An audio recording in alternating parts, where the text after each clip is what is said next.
नमस्कार दोस्तों। जोश आईएएस पीसीएस के यूट्यूब चैनल पे आप सभी का स्वागत है। दोस्तों, ईपीएफओ जो यूपीएससी ईपीएफओ ईपीएफसी ईओएओ का जो एग्ज़ाम होने वाला है आपको आगामी 2 जुलाई को, इसके लिए एक जो मैंने बोला हुआ था कि और जितने भी स्कीम्स होगा उसका जो है कंप्लीट एक वीडियो ले आएंगे। तो इससे संबंधित मेरा ये है कि जितने भी all schemes completed in 3 hours, यानी कि अधिक से अधिक मेरा जो अपना एनालिसिस है यूपीएससी को लेकर के, और आप इसी यूट्यूब चैनल पे जो आईएएस पीसीएस के यूट्यूब चैनल पे जा करके देख सकते हैं कि मैंने जो 2021 का पेपर हुआ है, 2017 का पेपर हुआ है, 2015 और 2012 का पेपर और 2004 का पेपर, ठीक है। इस सारे पेपर का क्या किया है मैंने, डिटेल्ड डिटेल एनालिसिस किया हुआ है प्रीवियस ईयर पेपर का, ठीक है। प्रीवियस ईयर क्वेश्चन पेपर का एनालिसिस किया हुआ है। आप इसे जाकर देख सकते हैं कि किस प्रकार का स्कीम आ रहा है, ठीक है। इससे क्या होगा, मेरा माइंड में बन जाता है कि आखिर कौन सा इंपोर्टेंट स्कीम्स है मेरे लिए जो करना चाहिए मुझे इस ईपीएफओ के लिए, ठीक है। तो इसी माइंडसेट को रीड करते हुए मैंने यूपीएससी को क्या, इससे पहले भी क्या किया है कि इस बार खासतौर पे जो यूपीएससी 2023 का जो प्रीलिम्स हुआ है इसका भी मैंने डिटेल एनालिसिस किया है यूट्यूब, इसी अपने ही यूट्यूब चैनल पे। आप इसे भी जाकर देख सकते हैं क्योंकि एग्जाम देने से पहले आपको कम से कम प्रीवियस ईयर पेपर तो जरूर करके जाना चाहिए। साथ ही जो इस बार न्यू ट्रेंड ने डेवलप किया है यूपीएससी, इसको भी देख के जाना चाहिए। क्यों? इसको देखकर जाने से ये होगा कि यदि हम लोग एग्जामिनेशन हॉल में बैठे रहेंगे, यदि इस बार भी यूपीएससी ने कोई गेम खेला स्टूडेंट्स के साथ, तो हम लोग पहले से अलर्ट रहेंगे कि क्या करना चाहिए उस दौरान। क्योंकि यूपीएससी में क्या हुआ कि लोगों को पता नहीं था, इस कारण से क्या हुआ, जीएस पेपर बहुत खराब चला गया लोगों का। सीसर तो जो गया वो तो गया ही, जीएस पेपर बखूबी खराब चला गया। इसीलिए पहले से मैं क्या किया कि जीएस पेपर का एनालिसिस कर लिया है कि आखिर अगर कैसे भी यूपीएससी अगर पैटर्न बनाती है अपने ईपीएफओ के लिए, क्योंकि एग्जाम तो यूपीएससी को ही लेना है। तो इसीलिए यदि आप देखना चाहते हैं तो आप इस यूट्यूब चैनल पे आप प्लेलिस्ट में जाकर के 2023 का पेपर देख सकते हैं, कंप्लीट एनालिसिस किया हुआ है। और 2021 से लेकर 2004 तक जो ईपीएफओ का जो एग्जाम हुआ है प्रॉपर, उसका भी मैंने डिटेल एनालिसिस किया हुआ है सब्जेक्ट वाइज, एक एक सब्जेक्ट का, जीएस का भी, इंग्लिश का भी किया हुआ है। आप इसे देख सकते हैं। दोस्तों, हम लोग अभी स्कीम्स करते हैं 3 आवर्स में, देखते हैं कौन कौन सा इंपॉर्टेंट स्कीम है जो मुझे करना चाहिए और जो मेरा इजीली कवर हो जाएगा। ये मेरा दोस्तों पीटी 365 विजन का है, ठीक है। और ये जो फर्स्ट जो सरकारी योजना है कॉम्प्रिहेंसिव भाग एक जो दिया हुआ था, इसी को मैंने अभी लिया है पार्ट 1 में। उसके बाद हम लोग क्या करेंगे पार्ट 2 में, अगेन इसका जो कॉम्प्रिहेंसिव आप है इसको मैं आपको करवा दूंगा, ठीक है।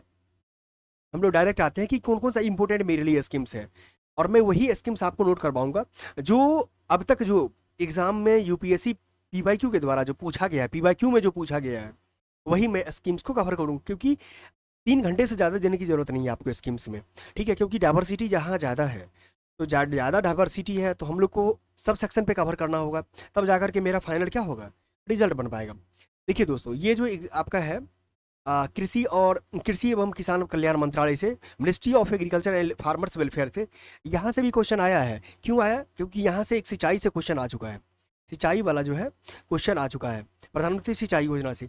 तो यहाँ कह सकते हैं कि कृषि से क्वेश्चन यदि आता है तो आपको मैं काउंट करवा देता हूँ कि कौन कौन सा आपको करना चाहिए, ठीक है। जिससे कि ईजिली होगा कम से कम ये चीज़ को करने में कि हमको क्या करना चाहिए, किस टाइप का लेना चाहिए। अब देखिए, अब कहता है क्या, कृषि अवसंरचना कोष, ठीक है। एग्रीकल्चर इंफ्रास्ट्रक्चर फंड से अगर क्वेश्चन आता है तो यहाँ से आप देख लेंगे। नेक्स्ट आप ये जरूर करके जाएं, ठीक है, प्रधानमंत्री फसल बीमा योजना, क्योंकि यहाँ से पीवाईक्यू पूछ चुका है। आप जब जाएंगे ईपीएफओ का पेपर जो है आपको 2017 का पेपर हुआ है, उसमें ये पूछा गया है प्रधानमंत्री फसल बीमा योजना, ठीक है। नेक्स्ट पीएम किसान से क्वेश्चन बनेगा, अब पीएम किसान से भी अब ऑल एस्पेक्ट्स देखे जाना है। नेक्स्ट किसान, क्योंकि किसान मानधन योजना जो है खासकर श्रमिकों के लिए है, पेंशन है, श्रमिकों के लिए पेंशन स्कीम का है, तो यहाँ से क्वेश्चन बनने की संभावना है, ये भी आप कर लेंगे। सिंचाई वाला करना ही जरूरी है क्योंकि प्रधानमंत्री इससे पहले क्वेश्चन पूछ चुका है आपको 2012 के आसपास क्वेश्चन पूछा हुआ है। आप जाकर के पेपर पर चैनल पे देख सकते हैं, 2012 में पूछा हुआ है प्रधानमंत्री कृषि सिंचाई योजना।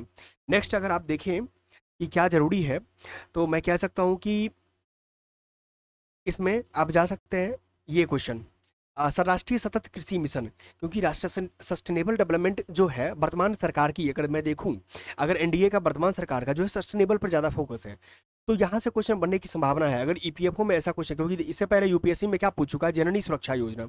ठीक है, तो इसीलिए आप इसको देख सकते हैं राष्ट्रीय सतत कृषि मिशन से। ठीक है, नेक्स्ट आप इसको जरूर देख लीजिएगा दोस्तों, जो क्या कहते हैं हॉर्टिकल्चर से रिलेटेड है। हॉर्टिकल्चर का जो है, हॉर्टिकल्चर में भी जो है खासकर लेबर का वर्किंग है और किसानों का काम होता है, इसीलिए हॉर्टिकल्चर भी इंपॉर्टेंट आपके लिए है। नेक्स्ट अगर स्वास्थ्य, क्योंकि यहाँ पर नोटिस करना पड़ेगा कि कौन कौन सा सेक्शन है, तो हम लोगों ने देख लिया एग्रीकल्चर वाले सेक्शन से आया है क्वेश्चन। ठीक है, अगर आयुष की बात की जाए तो आयुष में इसमें बेसिकली हेल्थ से आया है, तो हेल्थ टाइप में ये भी आयुष का तो हेल्थ का ही पार्ट है ना, हेल्थ का ही पार्ट है, तो आप कह सकते हैं इसको राष्ट्रीय आयुष मिशन के बारे में ब्रीफली आप नॉलेज लेके जा सकते हैं। अब देखिए, इसमें हम लोग को रसायन और उर्वरक से नहीं करके जाना है, ये मुझे इंपोर्टेंट नहीं लग रहा है। ठीक है, ये नागर विमानन भी मुझे नहीं लग रहा है। हाँ, कोयला मंत्रालय, क्योंकि मंत्रालय से है क्वेश्चन, सॉरी कोयला से है, क्योंकि कोयला एक माइनिंग से है। ठीक है, माइन से रिलेटेड है, तो खान से अगर रिलेटेड है तो यहाँ से क्वेश्चन बनने की संभावना बनती है, तो यहाँ से भी क्वेश्चन देख लेंगे हम लोग। इसके अंदर भी जाके देखते हैं दोस्तों कि क्या आखिर हम लोग को पढ़ना कैसे चाहिए, इसीलिए 3 घंटे में मैंने दिया है कि 3 घंटे में कंप्लीट हो जाएगा मेरा। अब ministry of commerce and industry, क्यों इंडस्ट्री मैंने दिया, क्योंकि आप जानते हैं इंडस्ट्री, इसका सिलेबस जो ईओ एओ का सिलेबस है, इसमें बेसिकली क्वेश्चन रिपीट होता है इंडस्ट्रियल रिलेशन से। ठीक है, अकाउंटिंग से, अकाउंटिंग से क्वेश्चन रिलेटेड हुआ है, तो इसीलिए मुझे ये जाके देखना चाहिए इंडस्ट्री वाला पार्ट से। यहाँ पर व्हाइट गुड्स क्या होता है ये मुझे जरूर देख लेना चाहिए। ठीक है, और ये देखिए क्वेश्चन यहाँ से यूपीएससी भी क्वेश्चन पूछी हुई है। ठीक है, प्रोडक्शन लिंक इंसेंटिव पीएलआई, तो पीएलआई से क्वेश्चन बनती है, इसीलिए इसको आप देख लेंगे। नेक्स्ट क्या था, स्टार्टअप इंडिया। स्टार्टअप इंडिया में इसका ऑब्जेक्टिव्स क्या है। ठीक है, ऑब्जेक्टिव्स जो है जरूर आप करके देख लेंगे। स्टार्टअप इंडिया में कौन कौन एलिजिबिलिटी क्या है, इसका भी जरूर देख लेंगे आप, क्योंकि इसमें कौन भागीदारी कौन लेगा ये जानना जरूरी है। नेक्स्ट हम लोग देखते हैं कि कौन सा संचार मंत्रालय नहीं देखना है। हाँ, आप ये कह सकते हैं उपभोक्ता मामले, ये जो दोस्तों है उपभोक्ता मामले खाद्य एवं सार्वजनिक वितरण, क्योंकि पीडीएस से क्वेश्चन पूछ देगा आपसे, क्योंकि पीडीएस से पूछेगा, क्योंकि अगर मान लीजिए टारगेटेड पीडीएस की बात किया जाए, टीपीडीएस, ठीक है, या पीडीएस के ही बारे में पूछेगा तो बताइए ग्रामीण, रूरल और अर्बन का रेशियो बता देगा कि ग्रामीण में जो है, रूरल में कितने लोगों की पार्टिसिपेशन करनी है गवर्नमेंट के द्वारा, और अर्बन में कितना करना है। ठीक है, ये 75% के आसपास है और ये 50% है। इसमें आपसे ये भी पूछ सकता है कि बताइए इसका जो है जो मिलता है, चावल मिलता है, गेहूं मिलता है और मोटा अनाज मिलता है, तो इसका क्या रेट है, कितना मिलता है, अंत्योदय से क्या रिलेटेड है, तो इस टाइप से भी आप क्वेश्चन देख के जा सकते हैं। ठीक है, नेक्स्ट सहकारिता, एक देखते हैं मिनिस्ट्री ऑफ कॉपरेशन, तो सहकारिता मंत्रालय इसलिए भी जरूरी है क्योंकि अभी क्या किया, इसको नया मिनिस्ट्री बना दिया गया है। क्या किया गया है, नया मिनिस्ट्री, न्यू मिनिस्ट्री बना दिया गया है। ठीक है, न्यू मिनिस्ट्री बना दिया गया, तो न्यू मिनिस्ट्री से क्वेश्चन बन जाएगा, क्योंकि यहाँ पर इसमें सहकारिता में कौन आता है, इसमें यही तो है जो खास तौर पे अगर बैंकिंग सेक्टर की बात किया जाए, जहाँ पर आपको क्या दिया जाता है, यहाँ पर किसानों को जो 40% जो दिया जाता है, जिसके अंतर्गत लोन दिया जाता है प्राइमरी सेक्टर लैंडिंग से, प्राइमरी सेक्टर जो लोन दिया जाता है इसी के तहत तो काम आता है, इसीलिए कॉपरेटिव देख के जाना चाहिए। नेक्स्ट कहता है कॉर्पोरेट कार्य मंत्रालय, यहाँ नहीं देखना है, संस्कृति भी नहीं देखना, रक्षा भी नहीं देखना जरूरी है। ये क्या कहता है, उत्तर पूर्वी, ये भी नहीं है, पृथ्वी विज्ञान मंत्रालय नहीं। हाँ, शिक्षा मंत्रालय, क्यों शिक्षा मंत्रालय, क्योंकि शिक्षा से, क्योंकि जानते हैं शिक्षा स्वास्थ्य क्या होता है, शिक्षा स्वास्थ्य रोजगार क्या है, बेसिकली इसी का तो मेन रीजन है। सोसाइटी की अगर हम लोग समाज के बारे में बात करें तो यही तो है, एजुकेशन के बारे में बात हो रही है, हेल्थ के बारे में बात हो रही है, ठीक है, और एम्प्लॉयमेंट के बारे में बात हो रही है। ठीक है, तो इसीलिए इन तीनों को फोकस तो करना ही करना पड़ेगा आपको। तो शिक्षा मंत्रालय, शिक्षा में क्या देख के जाना चाहिए मुझे, समग्र शिक्षा विद्यालय जो शिक्षा के लिए समेकित है, आप इसे देख सकते हैं। हाँ, ये देख लीजिए राष्ट्रीय उच्चतर शिक्षा अभियान जो है, रूसा, ये बहुत इंपॉर्टेंट है दोस्तों, क्योंकि जब से न्यू एजुकेशन पॉलिसी आया है, ये एनईपी जो जब से आया है, तो एनईपी के तहत क्या हुआ, जो राष्ट्रीय उच्चतर शिक्षा अभियान है इसको जरूर करके जाइए। अब देखिए अब कहता है स्टडी इन इंडिया, अब्रॉड के लोगों को, कुछ लोगों को जो है तो क्या किया है, इंडिया में पढ़ने के लिए, रिसर्च करने के लिए, पीएचडी के लिए, ठीक है, दिया गया है मौका, तो आखिर इसको भी देख लेंगे कि क्या किसके अंतर्गत लिया गया है। नेक्स्ट हम लोग देखते हैं इलेक्ट्रॉनिक्स नहीं देखना जरूरी है दोस्तों, पहले हम लोग इंपोर्टेंट कर लेते हैं कि इंपोर्टेंट पता चल जाएगी कि पढ़ना क्या है मुझे, क्योंकि ये पता चल जाएगा ना तो बहुत आसानी से हो जाएगा मेरा। पर्यावरण वाला भी नहीं देखना मुझे, विदेश मंत्रालय नहीं देखेंगे, वित्त मंत्रालय बिल्कुल। आप इसको फाइनेंस मिनिस्ट्री के साथ देख सकते हैं कि ये बहुत इंपॉर्टेंट है। वय वंदना योजना, वय वंदन योजना, प्रधानमंत्री वय वंदन योजना, ठीक है, ये बहुत चर्चा की। आप इसको VVI मार करके देख लेंगे। स्टैंड अप इंडिया की का क्या क्राइटेरिया है, इसका ऑब्जेक्टिव्स क्या है, सारे दोस्तों पढ़ने से पहले ऑब्जेक्टिव्स जरूर करके जाना है, ऑब्जेक्टिव्स। और इसमें एलिजिबिलिटी, इसमें कौन पात्रता, एलिजिबिलिटी, ठीक है, एलिजिबिलिटी करके जाना है आपको। हाँ, मुद्रा, यहाँ से दोस्तों क्वेश्चन पूछ दिया गया है, ठीक है, ये इसका PYQ क्वेश्चन है। अब दोस्तों देखेंगे अटल पेंशन योजना से रिलेटेड क्वेश्चन जो है दो बार पूछ लिया है, ठीक है, 2017 में भी क्वेश्चन पूछ लिया था, 2015 में भी क्वेश्चन पूछ लिया था, ठीक है। इसीलिए मुद्रा योजना से क्वेश्चन, मुद्रा योजना से क्वेश्चन देख लेंगे कि इसका मुद्रा योजना के तहत जो है अधिकतम राशि कितनी दी जाती है, इसका मैक्सिमम अमाउंट जो है आपको कितना मिलता है, मैक्सिमम अमाउंट जो है कितना मिलता है, जानते हैं अब 10 लाख रुपए तक मिलता है, ठीक है, इसीलिए इसको देख के जाना चाहिए। नेक्स्ट कहता है पेंशन, बिल्कुल ये तो देख के जाइए। अच्छा, इसमें हमें मैं आपको बता देता हूँ, NPS मतलब न्यू पेंशन स्कीम और old pension scheme, old pension scheme में क्या अंतर है, इसको देख लीजिए, ठीक है। नेक्स्ट अगर देखिए तो नेक्स्ट आप बात करेंगे तो मत्स्य पालन, क्योंकि यहाँ पर एम्प्लॉयमेंट की बात हो रही है, इसीलिए जरूरी हो जाता है जानना कि एम्प्लॉयमेंट से रिलेटेड मत्स्य पालन हो गया, पशुपालन हो गया, डेयरी हो गया। यहाँ से ब्लू रिवॉल्यूशन क्या है, ब्लू रिवॉल्यूशन क्या है, तो यहाँ से जरूर जरूर बनेगा क्वेश्चन आपको। राष्ट्रीय गोकुल मिशन का ऑब्जेक्टिव्स क्या है, राष्ट्रीय गोकुल मिशन का ऑब्जेक्टिव्स क्या है। मत्स्य संपदा योजना के तहत जो है मत्स्य संपदा योजना में क्या लाभ मिलता है, इसका लाभ और हानि जरूर देखे जाइए, ठीक है। नेक्स्ट कहता है खाद्य प्रसंस्करण यानी फूड प्रोसेसिंग इंडस्ट्री, यहाँ पर भी इंडस्ट्री के बारे में बात हो रही है। तो इंडस्ट्री के बारे में जब भी बात हो, लेबर से जुड़ा हुआ जब भी कोई काम हो, तो आप इसको जरूर देख के जाएंगे, ठीक है। अब देखिए इसमें कौन कौन सा इंपॉर्टेंट है, क्योंकि इससे पहले आप जानते हैं कि UPSC ने पूछ दिया था MSME को लेकर के, MSME को लेकर के। इस बार भी तो शायद 2023 में भी पूछा गया था MSME प्रीज में क्वेश्चन, ठीक है, ये बहुत इंपॉर्टेंट क्वेश्चन है। इसीलिए यहाँ से जो PM formalisation of micro food processing जो इंटरप्राइजेज है, इसको देख लीजिए। नेक्स्ट कहता है कि प्रधानमंत्री किसान संपदा योजना, हाँ तो प्रधानमंत्री किसान संपदा योजना क्या क्या ऑब्जेक्टिव्स है, क्या इसमें क्राइटेरिया है, इसको जरूर देखिए। फिर कहता है क्या इसके तहत है। अब दोस्तों इससे पहले मैंने बात किया हुआ था आपको कि प्रोडक्शन लिंक इंसेंटिव जो मिलता है, ये किस किस स्कीम, कितने इसके स्कीम्स अंतर्गत आते हैं, ठीक है, नंबर ऑफ स्कीम्स कितने हैं, इसको जरूर देख लीजिए। फिर कहता है स्वास्थ्य, हेल्थ के बारे में इससे पहले भी मैंने बात किया हुआ था कि आयुष्मान, तो आयुष्मान भारत के अंदर तो देख लीजिए, क्योंकि ये बहुत आयुष्मान भारत जो चल रहा है, इसमें एक बार UPSC ने पूछा हुआ था, UPSC का क्वेश्चन आप देखेंगे, इसमें बोला गया कि सभी हॉस्पिटल अनिवार्य है, क्या है, अनिवार्य है। दोस्तों आप बताइए आपके शहर में क्या जितने भी हॉस्पिटल है आयुष्मान भारत के तहत चेक करने के लिए, इलाज करने के लिए क्या मतलब करते हैं, आपको नहीं करते हैं, इसीलिए ये गलत हो गया था। तो आयुष्मान भारत जरूर करके जाइए, ये जरूर देख लें। नेशनल हेल्थ मिशन, ठीक है, नेशनल हेल्थ मिशन बहुत जरूरी है। फिर कहता है कि परिवार कल्याण और स्वास्थ्य संबंधी अन्य उपायों के लिए अम्ब्रेला योजना, ठीक है, अम्ब्रेला। तो अम्ब्रेला स्कीम्स का मतलब ये होता है कि एक स्कीम्स के अंतर्गत कई सारे स्कीम्स काम कर रहा होता है, तो आप इससे कुछ कुछ इंपॉर्टेंट मिलेगा तो देख लेंगे आप, ठीक है। अब हम आपको ले चलता हूँ जो मेरे लिए इंपॉर्टेंट था उस पर, हम उसको पढ़ना कैसे चाहिए, ये जब जान लेंगे बहुत ईजी। जैसे मान लिया जाए कि मेरे लिए यही क्वेश्चन है कृषि अवसंरचना, तो सबसे पहले ये जानना जरूरी है ऑब्जेक्टिव्स। मैं दो चीज़ आपको लिख देता हूँ कि कोई भी स्कीम्स में जरूरी क्या होता है जानना। सबसे पहली बात ऑब्जेक्टिव्स, ठीक है, जिसको आप उद्देश्य कहते हैं, उद्देश्य कहते हैं। ऑब्जेक्टिव्स जब जान गए तो इसमें पात्रता, क्योंकि पात्रता कई बार पूछा गया क्वेश्चन, लाभ, क्या किसको लाभ मिलेगा, क्या हानि होगा, ठीक है, आप इसको जरूर देख लीजिए। अब इसका उसके बाद देख लीजिए ये अगर फिक्स टेन्योर में है, कब तक मतलब कहाँ से कहाँ तक दिया गया है। जैसे एग्जांपल में ये दिया गया है क्या, कृषि अवसंरचना एग्रीकल्चर इंफ्रास्ट्रक्चर फंड, ये देखिए अवधि क्या लिया गया है, 32 से 33 तक लिया गया है, मतलब कि कहाँ तक लिया गया है। दूसरा ये मंत्रालय, ठीक है, किस मंत्रालय के अंतर्गत ये योजना आती है, तो ये जरूर देखे जाइए। अब इस मंत्रालय के साथ साथ अगर आप देखें इसका अवधि, ठीक है, अवधि। तो इतनी सारी चीज जब अब पढ़े कोई भी स्कीम्स को पढ़े, तो अगर इन चीजों पर फोकस आप करके पढ़ने का तरीका है तो बिल्कुल आपके लिए सही है। दूसरा है कि नए पैटर्न में क्या देख रहा हूँ, ये UPSC पूछ रहा है कि ये सेंट्रल स्पॉन्सर्ड स्कीम है या सेंट्रल सेक्टर स्कीम है। जैसे सेंट्रल सेक्टर स्कीम है या सेंट्रल स्पॉन्सर्ड स्कीम है, ठीक है, सेंट्रल स्पॉन्सर्ड स्कीम है। तो इसका मतलब ये हुआ कि सेंट्रल सेक्टर है तो गवर्नमेंट भारत सरकार उसको चीज़ को करेगी, और सेंट्रल स्पॉन्सर्ड है तो क्या करेगी, राज्य और केंद्र मिलकर के काम करती है।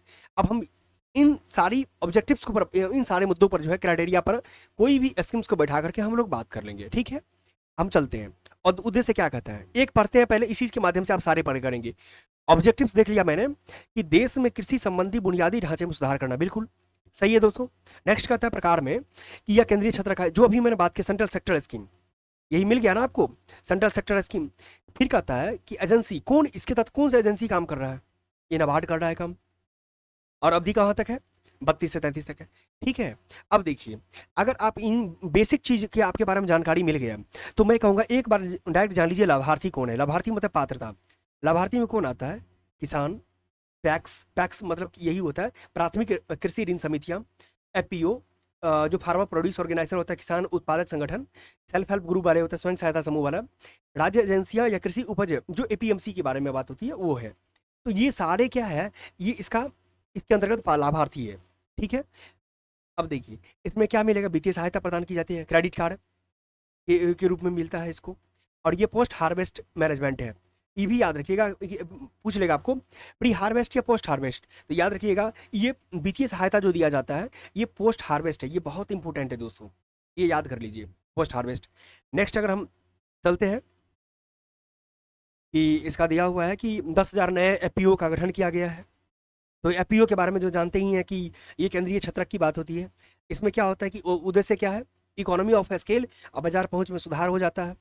लाभार्थी में बात करेंगे तो यही लाभार्थी है कि एफपीओ के सदस्यों की न्यूनतम संख्या मैदानी क्षेत्रों में 300 और पूर्वोत्तर क्षेत्र में 100 होगी, बिल्कुल इसको याद रखना है, ठीक है।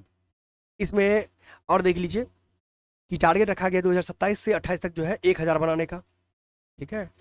नेक्स्ट हम लोग देखते हैं कि जरूर जो मुझे जरूरी लग रहा है वही मैं आपको करवाऊंगा, ठीक है। आगे जब चलते हैं, हाँ ये देखिए ये बहुत जरूरी है, ये प्रधानमंत्री फसल बीमा योजना। ये प्रधानमंत्री फसल बीमा योजना क्या कहता है, ये कहता है केंद्रीय, ये क्या है, केंद्र प्रायोजित मतलब सेंट्रल स्पॉन्सर्ड स्कीम है, सेंट्रल स्पॉन्सर्ड स्कीम है, ठीक है। अब केंद्र इसमें जानते हैं कि राज्य और केंद्र दोनों आता है, केंद्र और राज्य दोनों आता है। अब प्रायोजित हो गया, अब इसका प्रकृति क्या है, यह योजना कर्जदार किसानों सहित सभी किसानों के लिए स्वैच्छिक है, यानी स्वैच्छिक है, ये अनिवार्य नहीं है, ये स्वैच्छिक है।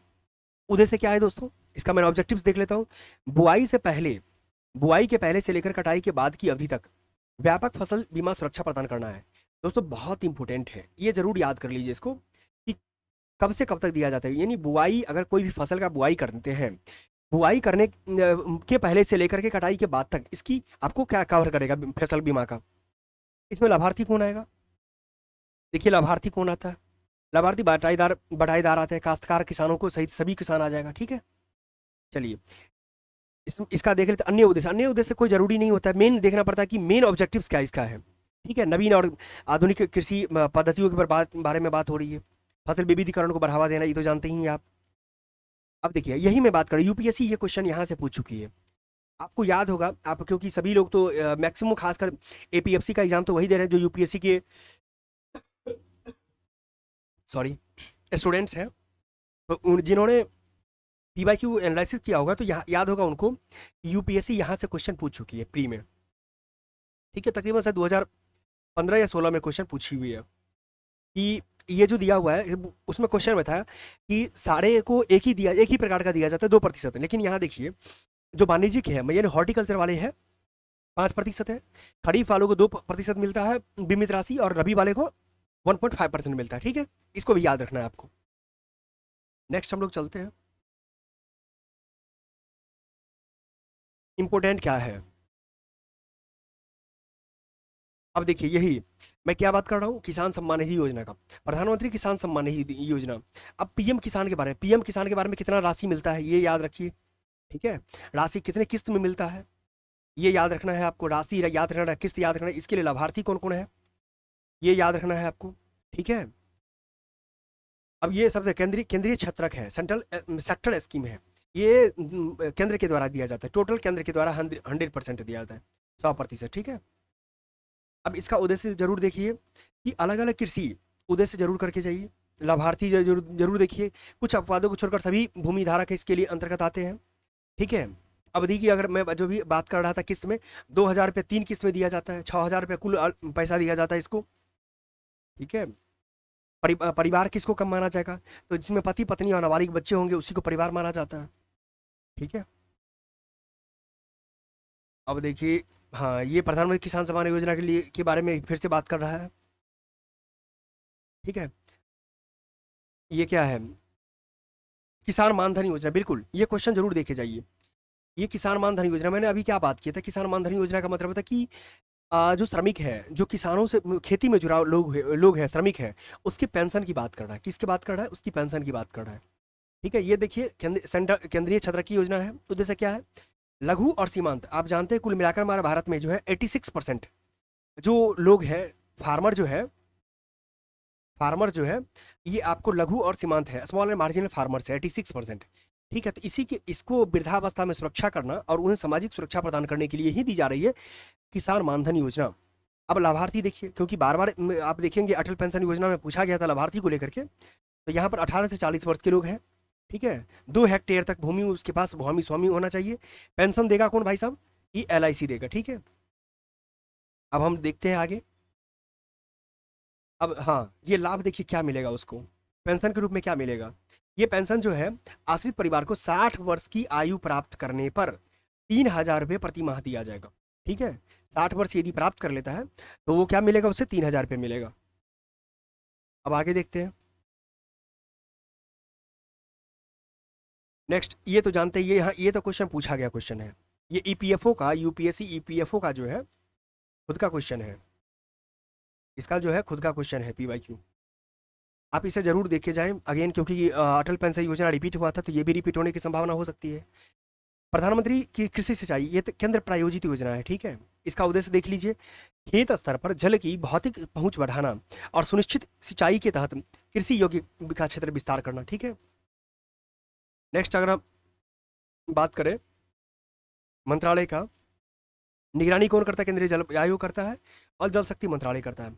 मकसद क्या है, हर खेत को पानी, और इसके तहत क्या दिया जाता है, प्रति बूंद, और यानी पर ड्रॉप मोर क्रॉप की बात कर रहा है, प्रति बूंद अधिक फसल।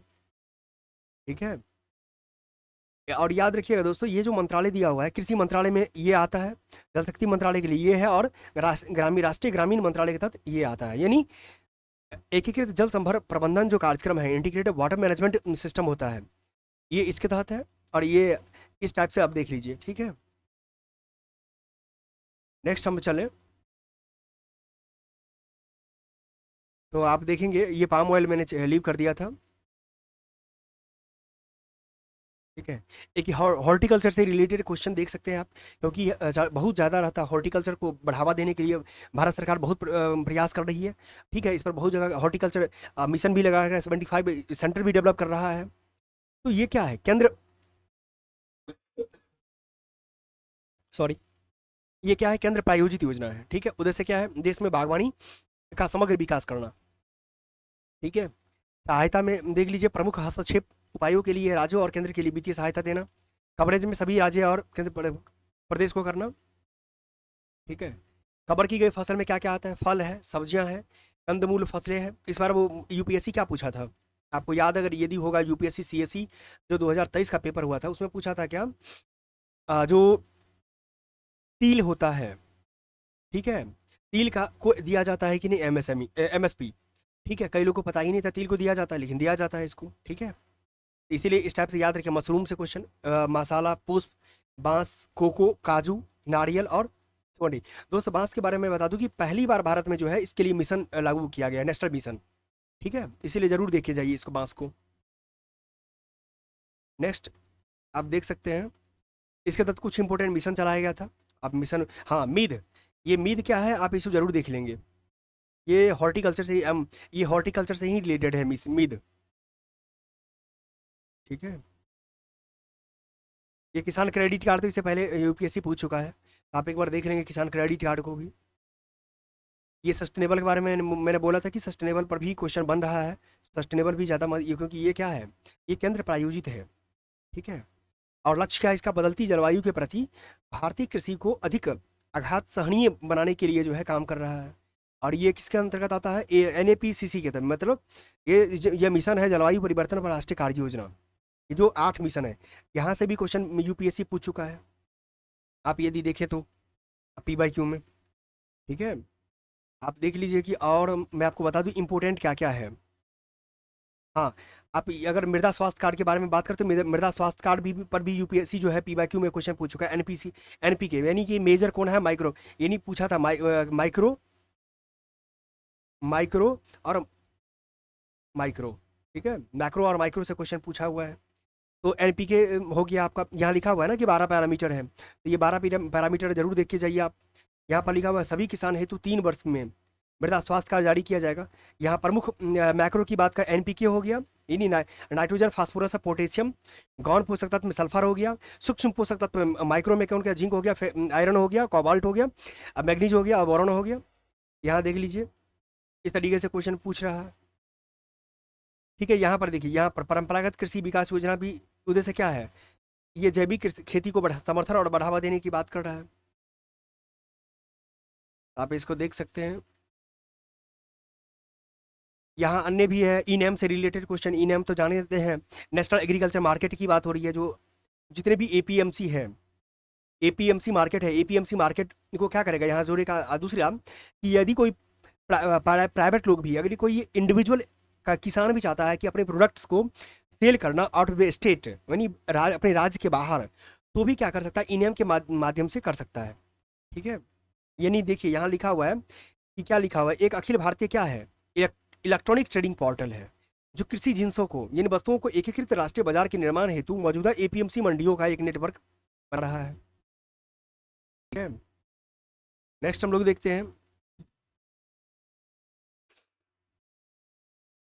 यहाँ पर आप देख लेंगे, क्योंकि कई सारे स्कीम्स हैं, छोटे छोटे स्कीम्स हैं।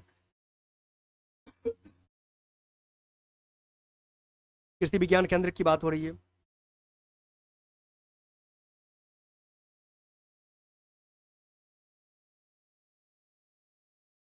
बागवानी क्लस्टर की बात हो रही है। ठीक है, तो ये PT 365 के तहत जो है आयुष मंत्रालय में, मैंने बोला था कि राष्ट्रीय आयुष मंत्रालय को एक बार देख के जाने के लिए। ठीक है, तो आप इसको देख लेंगे। सेल्फ केयर और समग्र कल्याण की बात, बढ़ावा देना काम है। आयुष मंत्रालय में दोस्तों, एक मैंने टेस्ट दे रहा था, उसमें दिया हुआ था सोगा रिगपा। मुझे दरअसल पता ही नहीं था सोगा रिगपा क्या है। तो सोगा रिगपा को देखते ही मुझे ध्यान में आ जाता है, सोगा रिगपा भी क्या है? आयुष मंत्रालय के तहत एक बीमारी है, एक प्रकार है। आयुर्वेद हो गया, योग हो गया, प्राकृतिक चिकित्सा हो गया, यूनानी हो गया, सिद्ध हो गया, सोगा रिगपा है, और होम्योपैथी है। ठीक है, तो इस तरीके से देख सकते हैं। इसका अवधि क्या है? तो 2026 तक करना है। आप देख लीजिए यहाँ घटक कितने हैं, तो घटक देख सकते हैं, अनिवार्य घटक और लचीली फ्लैक्सिबिलिटी कितनी है हो रही है।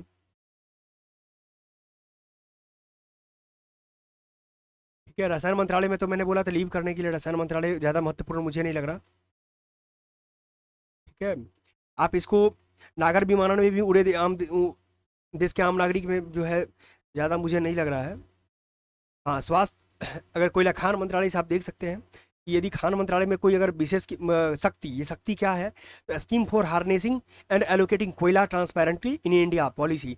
तो आप इसको एक बार देख लेंगे कि इसमें क्या क्या दिया हुआ है बातें। ठीक है, उद्देश्य कम से कम देख लीजिए कि देश में सभी ताप विद्युत संयंत्र को पारदर्शी और वस्तुनिष्ठ तरीके से कोयला उपलब्ध करवाना है। ठीक है, यह सुनिश्चित करना कि कोल जो लीकेज या आपूर्ति का लाभ अंतिम उपभोक्ताओं तक प्राप्त हो सके। ठीक है, तो यहाँ से ये क्वेश्चन है।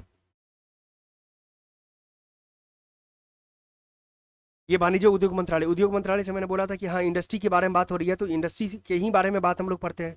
मैंने ये भी बोला था कि प्रोडक्शन इनलिंक इंसेंटिव से क्वेश्चन पूछा गया है, तो आप जरूर देख सकते हैं जाकर के PYQ EPFO का मेरे चैनल पे आपको मिल जाएगा, 2021 से लेकर के 2004 तक। ठीक है, और मेनली यही क्वेश्चन EPFO के द्वारा एग्जाम करवाया गया था। ये सेंट्रल क्या है? केंद्रीय छात्रक योजना है। तो उद्देश्य क्या है कि व्हाइट गुड्स के संदर्भ में आत्मनिर्भर प्राप्त करना और आयात निर्भरता को कम करना। इसके तहत क्या है? कार्यान्वयन एजेंसी की बात किया जाए तो एजेंसी देख लीजिए कि उद्योग संवर्धन और आंतरिक व्यापार विभाग के द्वारा किया जा रहा है, DPIIT। ठीक है, नेक्स्ट स्टार्टअप, यही मैंने बोला था आपको, ये क्वेश्चन बहुत इंपॉर्टेंट है दोस्तों, ये बहुत इंपॉर्टेंट क्वेश्चन है। कि स्टार्टअप इंडिया केंद्रीय छात्र की योजना है, ठीक है। उद्देश्य क्या है? नवाचार और स्टार्टअप्स को पोषित करना, ठीक है। अब यहाँ देखिए क्या कहता है कि इसमें कौन मंत्रालय विभाग है? तो डीपीआईआईटी है। डीपीआईआईटी मतलब उद्योग संवर्धन और आंतरिक व्यापार विभाग के द्वारा इसका एजेंसी काम कर रहा है, ठीक है। अब इससे रिलेटेड पात्रता क्या है? तो ये तो पात्रता के बारे में बात हो रही है, तो पात्रता आप देख सकते हैं स्टार्टअप इंडिया का। तो स्टार्टअप करने के लिए बात हो रही है, तो स्टार्टअप के लिए पात्रता क्या है? स्टार्टअप करने के लिए जो है कि इसका टर्नओवर कितना, 100 करोड़ का होना चाहिए, टर्नओवर से अधिक नहीं होना चाहिए। दूसरा कहता है कार्यकाल कितना होना चाहिए, तो निगमीकरण की तिथि से 10 वर्ष पूरे होने तक स्टार्टअप माना जाएगा, ठीक है। नेक्स्ट अगर बात करें आप, तो ये सिडबी जो है इसका वित्त पोषण कौन कर रहा है? तो ये वित्त पोषण सिडबी के द्वारा किया जा रहा है। 10,000 करोड़ रुपए के कोष के साथ स्टार्टअप्स के लिए फंड और फंड स्थापना की गई है, ठीक है। ये सेतु, यहाँ देखिए नीति आयोग के जो है सेतु स्वरोजगार और प्रतिभा उपयोग सेतु कार्यक्रम के साथ अटल नवाचार मिशन, अटल इनोवेशन मिशन का भी शुरुआत किया गया है, ठीक है। यहाँ से भी क्वेश्चन देख सकते हैं। Startup India seed fund scheme, ये 2021 में शुरू किया गया है, ठीक है। यही इंपॉर्टेंट आपको स्कीम्स आप एक बार जरूर देख लेंगे, मैंने आपको इंपॉर्टेंट करवा दिया है, ठीक है। आप इस माध्यम से भी आप कंप्लीट कर सकते हैं। देखिए आप अभी हाफ एन आवर भी आप यहाँ वेट रुके नहीं है, देखे नहीं है कंप्लीट मेरे साथ, लेकिन आपको लग रहा होगा कि मैंने कई सारे स्कीम्स को क्या कर लिया, कंप्लीट कर लिया है, ठीक है। यही हाँ स्वायत्त देख लीजिए, रोड टैप स्कीम, जरूर दोस्तों इसको आप जरूर देखे जाए। रोड टैप स्कीम की मैं अगर बात करूँ तो आपको यूपीएससी में पूछ चुका है, इनविट्स भी पूछ चुका है, रोड टैप भी पूछ चुका है। तो road tap remission of duties and taxes on exported products scheme के बारे में बात, उद्देश्य क्या है? निर्यात की शून्य रेटिंग की बात कर रहा है, ठीक है। यहाँ आप देखेंगे न्यू नया में संचार मंत्रालय मैंने लीव कर दिया था, संचार मंत्रालय का, ठीक है। अब नेक्स्ट देखें तो संचार मंत्रालय के बाद जो है ये क्या है? उपभोक्ता मामले और खाद्य, पीडीएस से रिलेटेड है। हाँ जी दोस्तों देख सकते हैं आप इसको, क्योंकि ये मैंने इसको टिक लगवाया ही था। राष्ट्रीय खाद्य सुरक्षा अधिनियम 2013 का जो एनएफएसए एक्ट है, ये बहुत इंपॉर्टेंट क्वेश्चन है, ठीक है। यहाँ से आपको आ सकता है क्वेश्चन। ये केंद्र प्रायोजित योजना है, ठीक है। सेंट्रल स्पॉन्सर्ड स्कीम है, यानी राज्य की भी भागीदारी होती है उसमें और केंद्र की भी भागीदारी है। उद्देश्य क्या है कि मानव जीवन चक्र दृष्टिकोण में खाद्य और पोषण सुरक्षा प्रदान करना, ठीक है। अब यही मैंने उस समय बात कर रहा था आपको कि कवरेज कहाँ कहाँ हो रही है। देश की आबादी का 67%, 67% में कौन है? ग्रामीण आबादी 75%, शहरी आबादी 50% कवर किया जा रहा है। परिवार की अगर पहचान की बात किया जाए तो जो 2011-12 में जो राष्ट्रीय दर्श सर्वेक्षण हुआ था एनएसएस परिवार का, उसके तहत इसको ऐड किया जाता है, ठीक है। नेक्स्ट आप देख सकते हैं कि इसमें बच्चे इंक्लूड होते कितने मिलता है, लाभ क्या क्या है। तो दो प्रकार का लाभ है। एक तो है कि अंत्योदय योजना 35 किलो मिलेगा आपको प्रति परिवार, ठीक है। इसमें चावल का रेट जो है 3 किलो प्रति किग्रा है और गेहूं 2 रुपये है। और एक हो गया प्राथमिकता प्राप्त परिवार, 5 किलो प्रति माह मिलता है इसमें, 5 किलो, यानी प्रति व्यक्ति मतलब परिवार में जो लोग इंक्लूडेड है। अब देखिए इसका मोटा अनाज 1 रुपये मिलता है इसमें, यानी ये रेट तो रहेगा ही, इसमें एडिशन हो जाता है, ठीक है।